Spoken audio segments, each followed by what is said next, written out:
Então vamos nós, vamos abrir aqui o nosso template dentro de Flutter, Flutter Model, aqui está. Então aqui no Flutter Model, o que é que eu vou ter? Vou ter uma relação de imports, porque vai ter alguns modelos que eu preciso importar a biblioteca e o int.l por conta da data. A princípio são esses, né? De repente, mais para frente, nós podemos encontrar alguma situação e que nós vamos precisar de mais imports dentro do módulo, mas a princípio são esses dois casos, tá?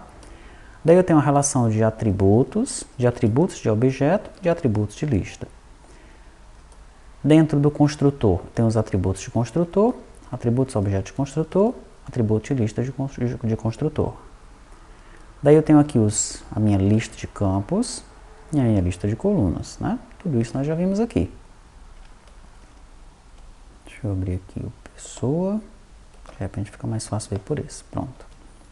Então tá aqui, ó, atributos de objeto, atributos de lista, no construtor, atributos de objeto, atributos de lista do construtor, lista de campos, lista de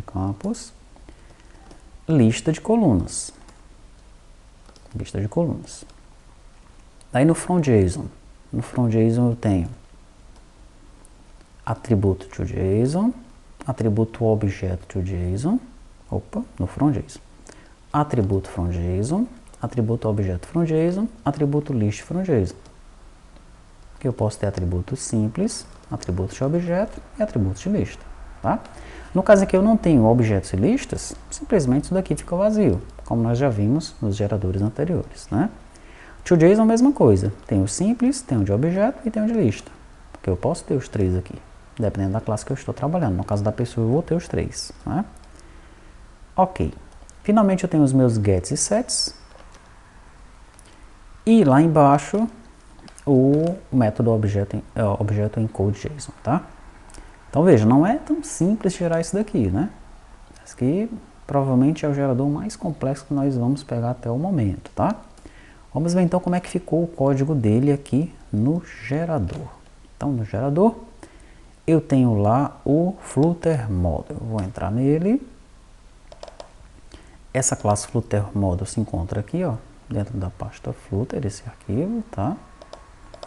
E aqui em Flutter Model, eu vou ter lá o nome da tabela, o nome da classe, o nome do objeto principal, e vou ter todos aqueles conjuntos de arrays lá, tá? Lista de campos, lista de colunas, atributo para objeto e para lista, atributos de construtor, objeto e lista de construtor, from JSON, o normal, o objeto e a lista, to JSON, o normal, o objeto e a lista, os gets e sets e os imports. É um monte de coisa, né?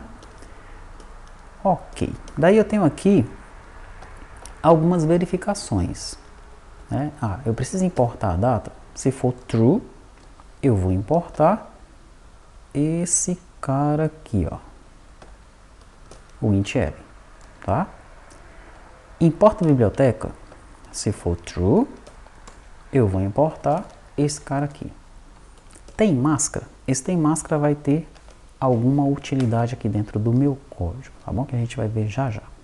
Então pronto, eu começo setando esses dois imports aqui para false, daí eu pego o nome da classe, o nome da tabela, tudo isso a gente já viu anteriormente em outros construtores, e aqui eu começo a trabalhar na minha lista de atributos, tá?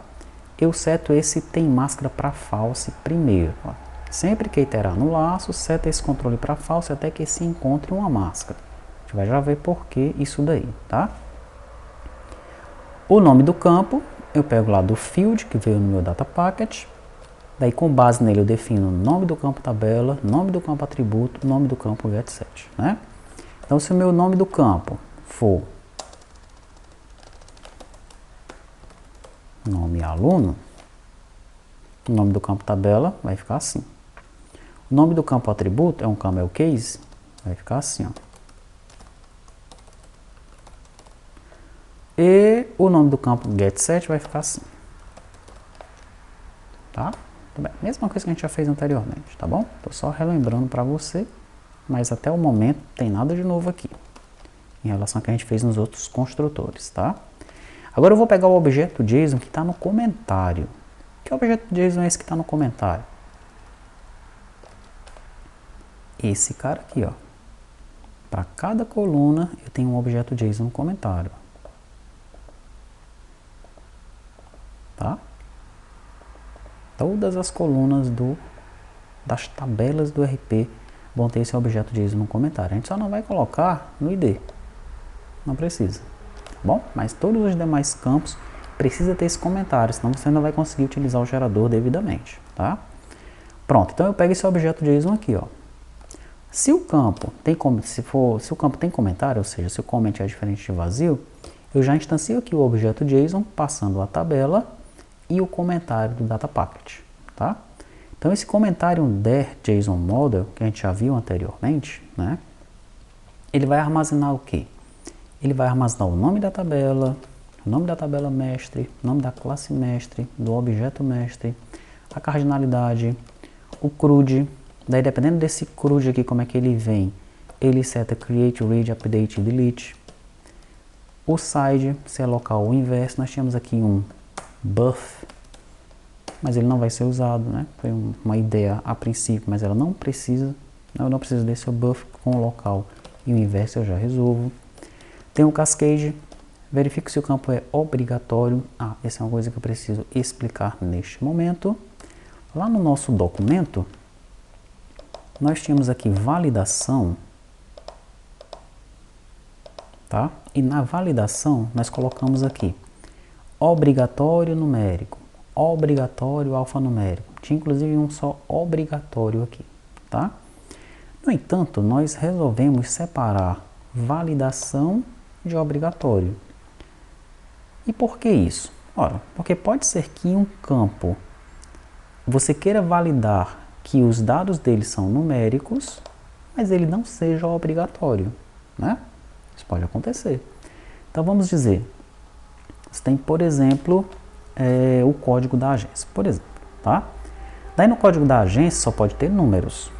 No dispositivo celular é fácil fazer isso daí. Você coloca o teclado para ser numérico. Mas se o usuário estiver utilizando no navegador, não tem como controlar, ele vai ter o teclado na frente dele. Então ele pode colocar letras ali, tá? Colocou letras, você vai validar aquele campo como numérico. No entanto, você pode decidir que esse campo código da agência não é obrigatório. Tá? Então a validação entre obrigatório e o tipo de dado são diferentes, né? Você pode ter a validação do CPF e esse campo CPF não ser obrigatório. A mesma coisa para o CNPJ. Por causa disso, nós separamos validação e obrigatório. São dois campos distintos agora, tá? Lá no nosso programinha nós temos isso também. Nós temos agora validação, que pode ser numérico, alfanumérico, CPF, CNPJ. Nós vamos ter outras validações aqui? Provavelmente. Né? Dentro desse conjunto de tabelas aqui que nós estamos trabalhando a princípio, né, para construir toda a nossa infra e o nosso gerador, nós encontramos essas 4 validações, mas é bem provável que nós tenhamos outras. Aí quando nós tivermos as outras, nós vamos vir aqui, vamos colocar mais uma validação e alteramos o nosso gerador. Só isso mesmo, tá? Adicionamos a nova regra. E aqui, se o cara marcar como obrigatório, ó, aí ele vai colocar obrigatório true. Se não tiver marcado, obrigatório false, tá? E com base nesse conjunto de informações aqui, é que o gerador vai tomar a decisão. Se ele vai colocar numérico, ou se ele vai colocar numérico obrigatório, ou obrigatório numérico. Alfanumérico, obrigatório alfanumérico. CPF, CNPJ e também vai validar se o campo é obrigatório ou não. Por conta disso ainda, aqui no nosso sistema, agora eu estou no sistema Flutter, lá em validação, deixa eu ver onde é que está aqui a validação desse cara. Aqui em View, Shared, nós temos o valida campo formulário. Dentro desse valida campo formulário, nós temos os métodos validar obrigatório, tínhamos o validar obrigatório alfanumérico e tínhamos o validar obrigatório numérico. Nós criamos alguns campinhos a mais aqui, tá? Aliás, alguns campinhos não, alguns métodos a mais. Nós criamos agora o método validar alfanumérico Então, essa porção de código aqui, ó, do validar alfanumérico, estava dentro do validar obrigatório alfanumérico, bem aqui, ó. O que é que eu fiz então? Tirei essa porção de código daqui e criei um outro método, tá bom? Se o usuário quiser apenas validar alfanumérico, ele vai chamar isso aqui, ó. Se for obrigatório, né, o gerador ele vai gerar na validação esse método, tá? Então, por exemplo, digamos que eu venha aqui e diga que a validação é alfanumérico. O que é que o gerador vai colocar lá na validação? Eu não marquei obrigatório. Ele vai colocar a validação para chamar esse método aqui, tá bom? Então ele vai só verificar se aquele campo ele contém caracteres alfanuméricos. Se esse campo estiver vazio, ele vai retornar nulo e pronto. Não vai nem validar se é obrigatório ou não. Agora, se você marcar aqui, ó, o gerador ele vai colocar na validação esse cara, validar obrigatório alfanumérico, tá? Muito bem. Mesma coisa vale para o numérico e CPF e CNPJ, tá? Sabendo disso, então, voltemos aqui no nosso comentário JSON Model. O obrigatório eu já expliquei, é algo novo que nós temos, né? Essa explicação está no documento aqui também, tá? Ó, validação e obrigatório logo aqui embaixo. Aí ele diz o que é que o gerador faz em relação a um e a outro, tá? Em relação à validação e em relação ao obrigatório. Ok, voltemos aqui então. Often removal, label text, enfim, tudo isso daqui a gente já viu como é que funciona, né? Ok, tá, aqui embaixo agora, ó, eu criei uma outra classe chamada tipo controle. Essa classe tipo controle, ela vai armazenar os atributos que eu preciso dentro de tipo controle, né? Eu tenho um campinho aqui tipo controle que ele é do tipo objeto, tá? Se ele for text form field, ele vai ter esses campos aqui, ó, keyboard type com esses valores, máscara e deixa eu ver aqui. No caso do text form field só são esses dois. No caso do drop down button, eu tenho itens, que é um array, persiste e valor padrão. Muito bem. E no caso do data date picker item, eu tenho first date, last date e máscara, tá? Então todos esses atributos que pertencem ao tipo controle, que é um objeto, estão agora aqui, ó, tá? Dentro desse tipo controle. Esse tipo controle, ele vai ser instanciado aqui, ó. Tá bom? Então mais uma novidadezinha dentro de comentário der JSON Model, tá? Pronto, depois disso tudo aí, tá, esse bof aqui foi só para mostrar para você o que que era. Voltemos aqui. Então, eu vou instanciar esse cara logo no começo aqui, tá bom? Se eu não instanciá-lo, se acontecer algum erro aqui, por exemplo, ele está passando aqui pela coluna ID.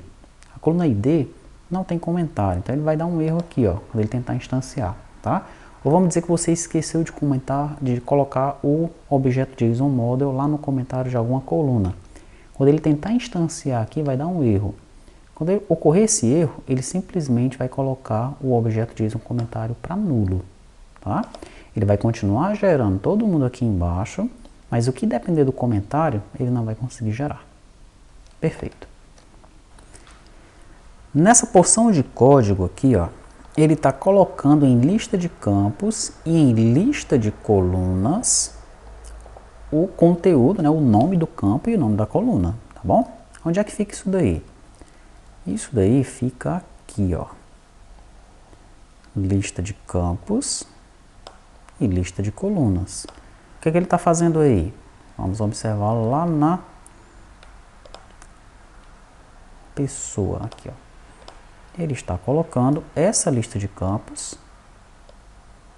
e essa lista de colunas aqui. Tá bom?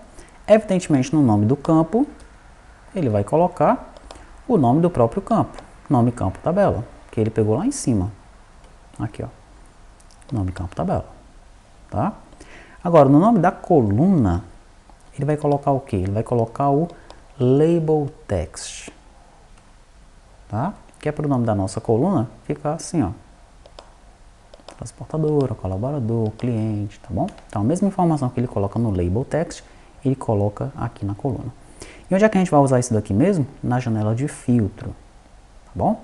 Precisamos dos dois itens aqui para montar o nosso filtro. Isso aqui aparece lá no combo da janela do filtro, e quando ele vai setar o filtro de fato, ele utiliza a informação do nome da coluna, do campo, tá?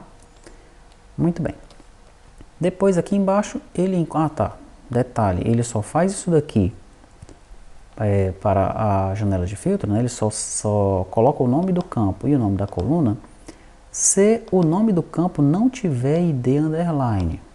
Ou seja, ele não coloca as chaves estrangeiras naquela relação de campos e colunas, como eu mencionei anteriormente. Nós não vamos filtrar através da chave estrangeira. Tá? Então, se eu estiver na tabela Banco Agência, ou na tela Banco Agência, aqui, ó, eu tenho o ID do banco no Banco Agência, tá? Mas eu não coloco o ID do banco aqui, ó, nem aqui e nem aqui.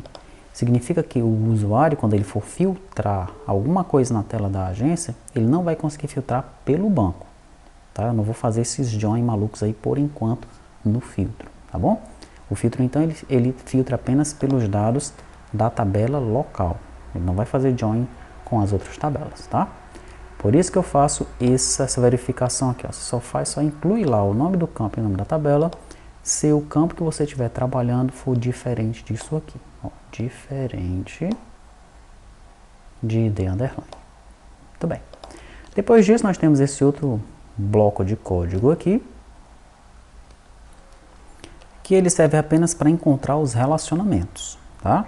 Então aqui, esse é o contrário desse outro aqui, ó. Esse só faz se o campo não incluir ID underline. Esse aqui só faz se o campo incluir ID underline. E além disso, tiver um comentário, né? Nós precisamos então gerar esses relacionamentos aqui para fazer alguma coisa com eles depois, com os relacionamentos, tá bom? Mesmo conceito que nós usamos no model dos servidores. Nada de novo aqui em relação a esse bloco de código, tá? Daí eu pego o tipo de dado, nós temos também isso nos demais models dos servidores. Eu vou pressionar F12 em cima desse getTypo e nós vamos aqui para baixo. Sempre nós temos esse getTypo dentro dessa classe de modelo, né? Nos outros servidores é a mesma coisa, tá? Então, se for int, ele retorna int, se for varchar, ele retorna string, porque aqui, ó, nos campos do tipo inteiro nós usamos int, nos campos do tipo varchar nós usamos string. Daí, se for décima, ele vai retornar double. Nós não temos ainda exemplos dessa forma, mas nós vamos chegar lá. Se for char, string. Se for date, ele já informa, ó, amigo, eu tenho que importar a data, né? Então, eu já coloco um true bem aqui, tá? E ele retorna um date time, tá? Muito bem, vamos voltar para onde nós estávamos. Que é... Opa, bem mais lá para cima, né?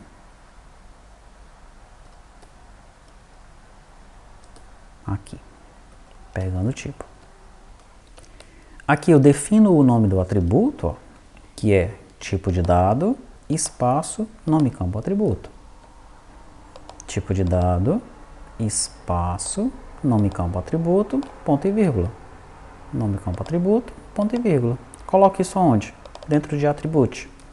Attribute, aqui, ó, vai substituir esse conjunto de dados aqui, tá? Que vai gerar exatamente esse conjunto de dados aqui, ó, menos o banco, né? Nós estamos trabalhando ali apenas com os atributos simples, por enquanto, né? Por isso nós encontramos os relacionamentos ali para trabalhar nos relacionamentos posteriormente, tá? Deixa eu colocar em pessoa, fica melhor da gente ver. Então pronto, ali eu estou construindo esses caras aqui, ó, tá? Esse bloco de código aqui, ó, está construindo isso aqui. Muito bem. Agora, configurações vindas no comentário do campo para montar os atributos, gets e sets. Essa parte do código aqui precisa de muita atenção, tá? Vamos lá, o que eu vou fazer aqui? Vou definir algumas variáveis, né? Atributo get, atributo set, atributo construtor. Daí eu vou verificar se o objeto JSON comentário é diferente de nulo. Eu já tentei instanciar ele aqui em cima. Lembrando que eu tenho que instanciar ele aqui, ó. Tá? Se ele for diferente de nulo, eu tenho um objeto JSON comentário instanciado. E aí eu consigo pegar os dados dele. Tá, vamos lá. Se ele for diferente de nulo, eu vou verificar qual é o tipo de controle dele. Tipo de controle? O que é o tipo de controle? O tipo de controle é se ele é text form field, se ele é um input de data ou se ele é um input drop-down. Tá? Então vamos lá. Se esse tipo de controle que eu peguei aqui, ó, for diferente de nulo, eu vou verificar qual é o tipo dele. Se ele for drop-down, eu vou ter que fazer algumas coisas aqui com ele. Principalmente gerar aqueles gets e sets que nós vimos anteriormente, né? Ok. Se o persist dele, ó, o persist desse tipo for valor, opa, persist, o que é isso? Vamos aqui no nosso documento. No caso de um drop-down, eu vou ter os itens do drop-down, que podem ser, por exemplo, física e jurídica. Vou ter um persist, tá aqui, ó, que pode ser índice, char ou valor. Índice, char ou valor. Ok. Se for índice, o que é que ele vai fazer? Ele vai colocar no banco de dados o índice do combo, o índice do drop-down. Em física, esse índice vai ser o quê? 0, né? Porque é o primeiro item do drop-down. O primeiro item em arrays sempre é 0. Se for jurídica, 1. Tá? Então, sempre que eu marcar índice aqui, ele vai gravar o índice do drop-down. Se eu marcar char, ele vai persistir o primeiro item aqui, ó. Vai ser F ou J, tá bom? E se eu marcar valor, o que é que vai acontecer? Se eu marcar valor, ele vai persistir o valor que foi selecionado pelo usuário. Um exemplo desse caso é a UF, tá? Então, no caso da UF, o caso da UF é um caso que nós podemos até mostrar aqui. Eu estou agora no projeto do Flutter, e lá em view util-lib do projeto do Flutter, nós já vimos anteriormente que nós temos uma relação com todas as UFs aqui, ó. Tá? Essa relação das UFs, ela é carregada dentro da janela pessoa endereço persist. Então, se eu vim aqui em view, page, pessoa endereço persist,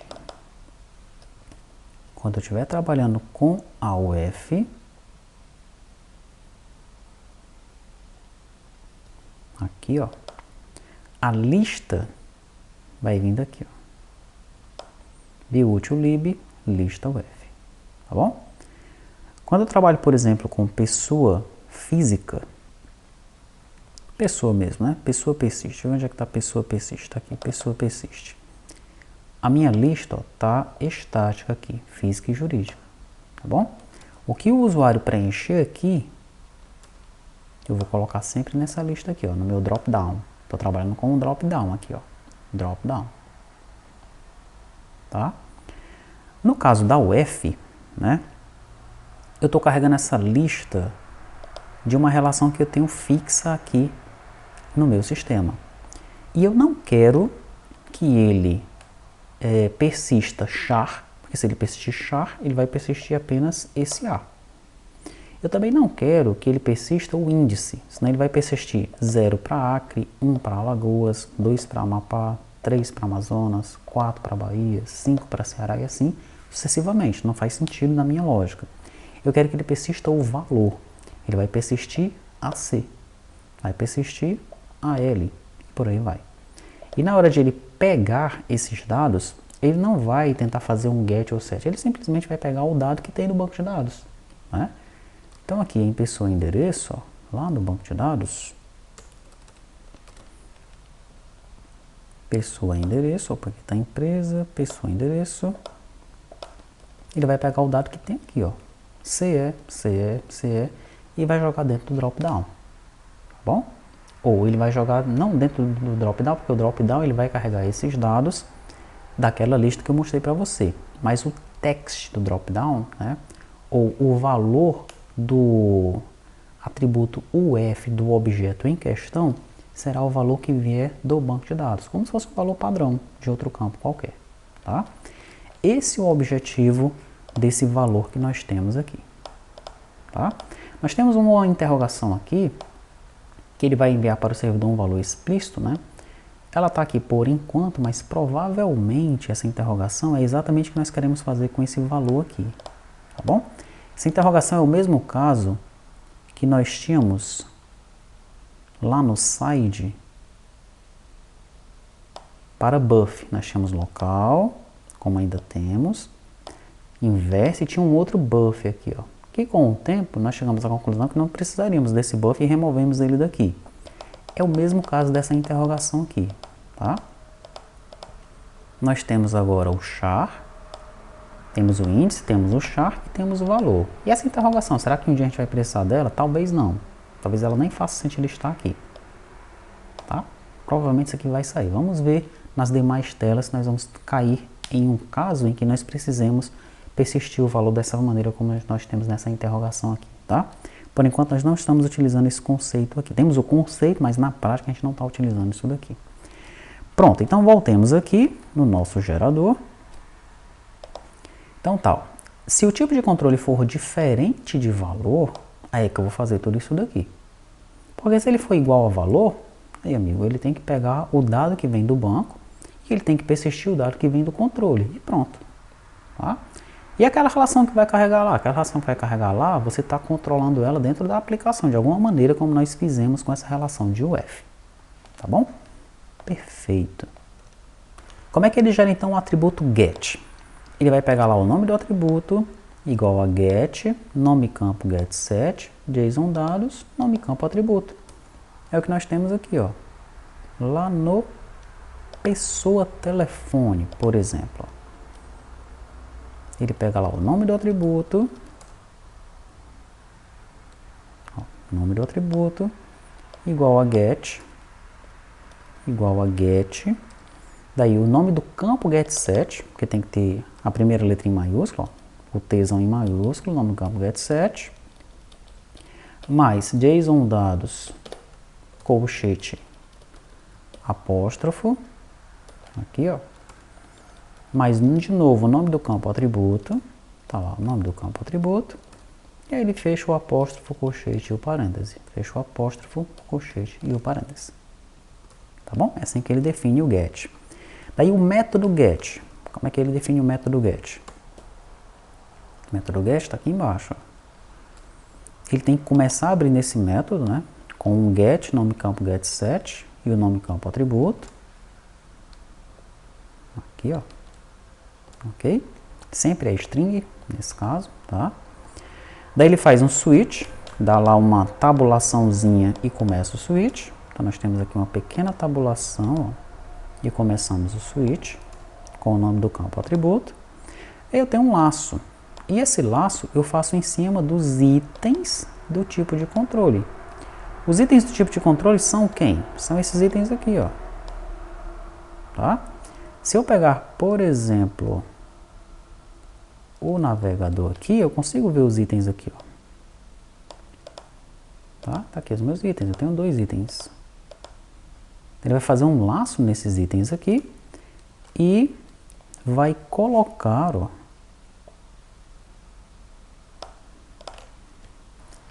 esses itens dentro de um case.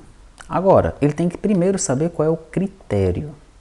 Esse critério ele vai vir através do campo persist. O campo persist nós já vimos algumas vezes. Ele pode ser índice, pode ser char, pode ser valor.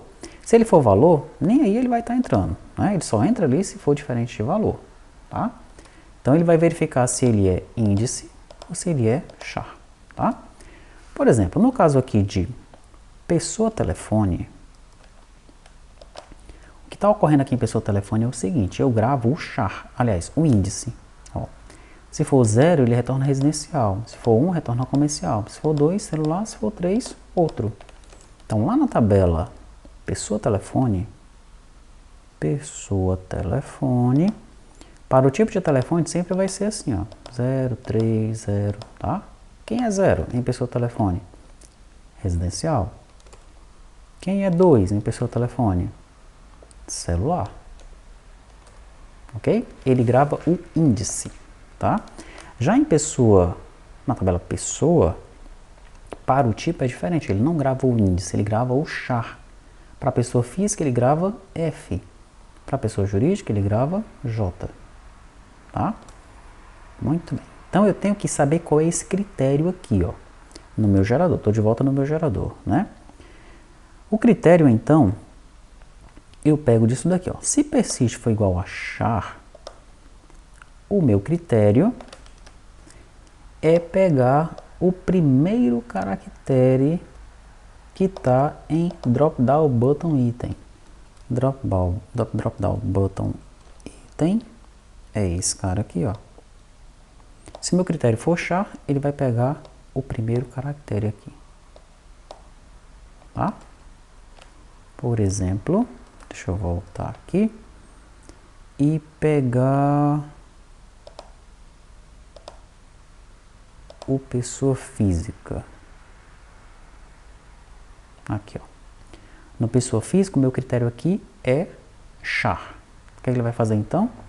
Ele coloca F para feminino, M para masculino. É o que ele está fazendo aqui, ó. Como ele sabe que o critério aqui é char, ele está testando, né? Se o critério for char, ele vai pegar o primeiro caractere do drop-down button item. Se eu estiver trabalhando com o tipo da pessoa, ele vai pegar o F. O que é que ele faz então? Ele monta case critério. E o critério nesse momento aqui é o F. Como acontece aqui, ó. Case F, feminino. Tá? Agora, se o critério não for char, ele vai ser o quê? Ele vai ser índice. Aí você pode dizer, não, se ele não for char, ele pode ser índice ou valor. Só que o valor eu já testei aqui em cima, ó. Tá? Se for valor, ele não entra aqui. Eu já excluí essa opção do valor. Tá? Ele só está aqui dentro porque ele é ou índice ou char. Tá bom? Então, se ele não for char, ele só pode ser índice nesse momento aqui. Se ele for índice, o que ele faz? Ele vai pegar o i, que é onde eu estou iterando nesse momento, e vai passar o i para string. Aí acontece o que tem aqui em pessoa telefone. Ó. Ele passa o i para string. Tá? Então, se for 0, vai ser o i naquele momento, ele retorna residencial. Se for 1, comercial. Se for 2, celular. E por aí vai. Tá? Muito bem. Então, eu coloco lá o case critério aqui, que vai ser ou uma letra, a primeira letra, né, daquele nome, ou vai ser um número. Tá? 0, 1, 2, 3, dependendo do índice que eu estou trabalhando neste momento. Daí ele retorna o texto do drop-down item lá. Ó. Ele retorna esse texto aqui. Que é o que acontece aqui. Ó. Ele retorna o texto. Tanto para o índice, como para o char. Do primeiro caractere, ele tem que retornar aquele texto. Perfeito. Depois disso daí, ele dá um break. Né? Daí coloca default, return null, uma chave e outra chave. Dá o break, default, return null, outra chave e outra chave. Tá? Fechou o get. O que é que ele faz então? Ele vai montar o atributo do set. Aqui, ó. Como é que ele montou o atributo do set? JSON dados, nome campo atributo. Vamos voltar aqui em pessoa. O atributo do set. Na verdade, deixa eu ficar ali em pessoa física. O atributo do set. Vamos ver onde é que eu tenho um deles aqui. Pessoa telefone, um atributo do set. Tá aqui, ó. Tá? Então, JSON dados, nome campo atributo. JSON dados, nome campo atributo.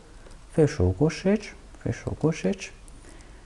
Daí, igual a set, nome campo getSet. Igual a set, nome campo getSet, porque a primeira letra tem que estar em maiúscula, né, no caso de tipo. Daí, this ponto nome campo atributo. This ponto nome campo atributo, tá? Lembrando que quando eu construí essas janelas aqui, né, essas classes, eu não estava usando o gerador. Então, em alguns momentos aqui, ó, eu não utilizei os gets e sets para os drop-down buttons. Fiz assim. Pode ser feito dessa forma, tá bom? Mas como o nosso gerador vai fazer tudo de forma padrão e automática, né? Por isso que nós temos que construir tudo com os gets e sets, tá? Para não complicar muito o código do gerador, tá? Não é que tem que ser assim, né? Nós podíamos também fazer de tal maneira o gerador que se eu tivesse só duas opções, ele fizesse tudo aqui, ó, tá? Mas para não complicar muito o gerador, né? Para você não se perder aí na lógica do gerador, nós vamos sempre criar gets e sets, tá bom? Muito bem, então aqui, depois que eu crio os meus gets e sets, olha, eu estou agora aqui no final desse if, né, se for diferente de valor, eu saio e construo o atributo do construtor, né? O atributo do construtor vai ser this.nome campo atributo igual a tipo controle valor padrão e aí uma vírgula ali, né? Esse atributo construtor, ele se encontra aonde aqui, ó? Atribute construtor, aqui ele. Atribute construtor, deixa eu ver onde é que ele está colocando isso daqui. E esse aqui é um caso à parte, né?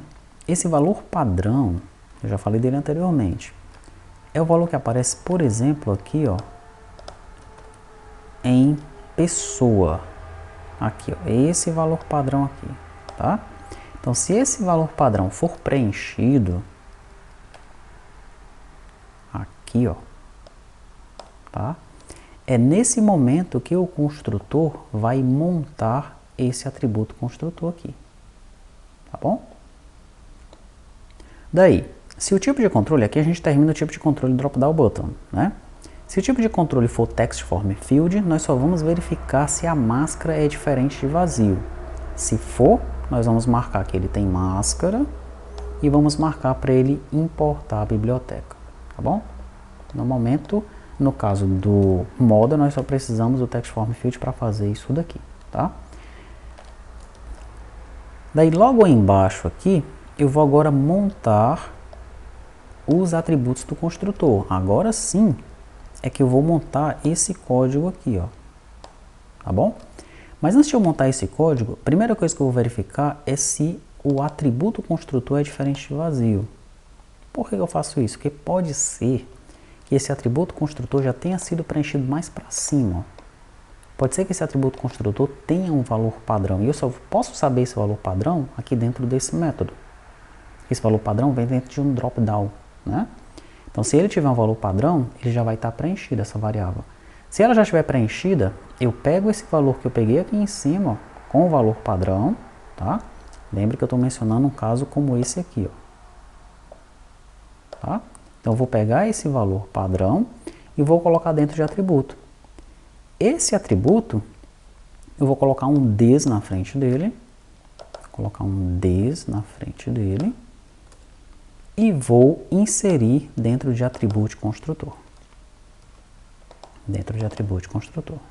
Tá? Então pronto, vamos imaginar essa classe pessoa aqui, ó. Primeiro ele passa pelo nome, ok?